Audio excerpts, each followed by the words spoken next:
Guys, magandang gabi na naman po sa inyong lahat. Ako na naman magluluto ng ulam namin para sa hapunan. Siyempre, ang aking luto yung ulam ngayon ay laswa. Bulang lang sa Tagalog o ano pa man ang tawag dyan. Basta sa amin sa Ilonggo guys, laswa. Isa natin sa kalabasa, okra, luya, baking cubes, talong na maliit, talong na malaki. Ayan, alokbati at saka malunggay. Yan guys, yung aking lulutuin ngayon guys ay laswa. Bulang lang ata ang tawag niyan sa Tagalog. Halo-halong gulay. At ayan na guys, gayak na yung ating mga ingredients para sa ating lulutuing laswa. Halo-halong gulay, ayan. Ay, tingnan nyo, ayan. Ayan po. Ayan. Ayan po. Ito yung ating kalabasa. Ito yung ating talong at saka okra. Ayan, malaking slice. Dahon ng malunggay. Bate. Ayan, yung ating bawang at saka yung ating chicken cubes, pampalasa. Abangan nyo guys. Oops, ayan guys, tubig pa lang, wala pang laman. Ayan, lagyan natin yung ating luya. Ayan, luya lang guys. Wala akong ibang ingredients dyan na nilagay. Wala akong mga masyadong ibang sangkap na nilagay. Pero organic po yung aking ilulutong gulay. Ayan guys, lagay ko na yung kalabasa. Malaking slice ng aking kalabasa guys. Gusto ko kasi guys yung hindi siya natudurog. Kaya medyo nilagyan ko yung slice. Kaya lagay ko na rin yung ating chicken cubes. Ayan.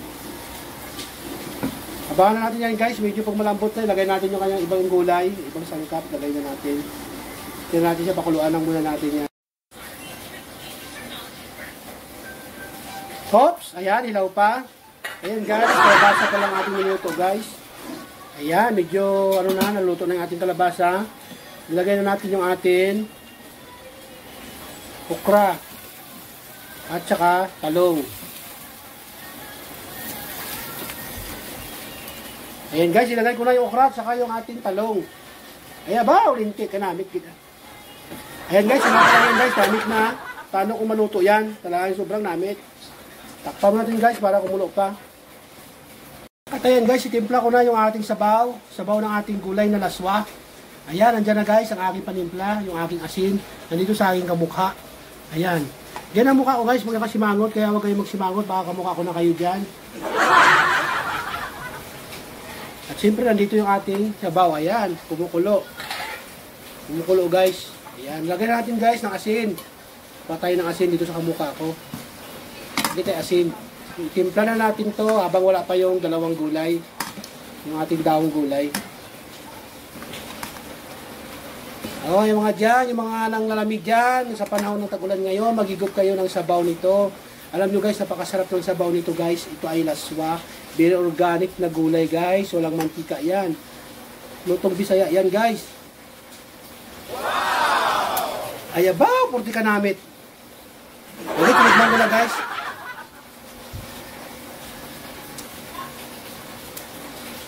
Namit Hops, ayan guys, hilaw pa. Hilaw pa, hindi pa talaga ito guys. Kaya ilalagay natin yung ating gulay na alokbate.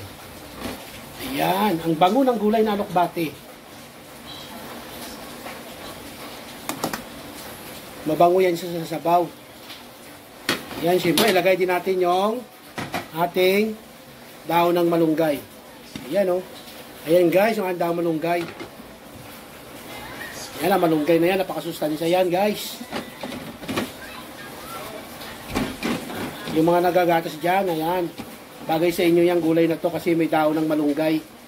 Alam naman yung gulay na malunggay, napakasustansya. Bagay ang ating pakuluin yan guys at nailuto na. May silang buhay ng ating gulay. Lalo dahon pa yan. Hops! Ayan guys, tunay luto na. Ayan guys. Ito na yung ating laswa na gulay. Ayan. Ayan din nyo guys, hindi siya durog, di ba? Buo yung kalabasa ko.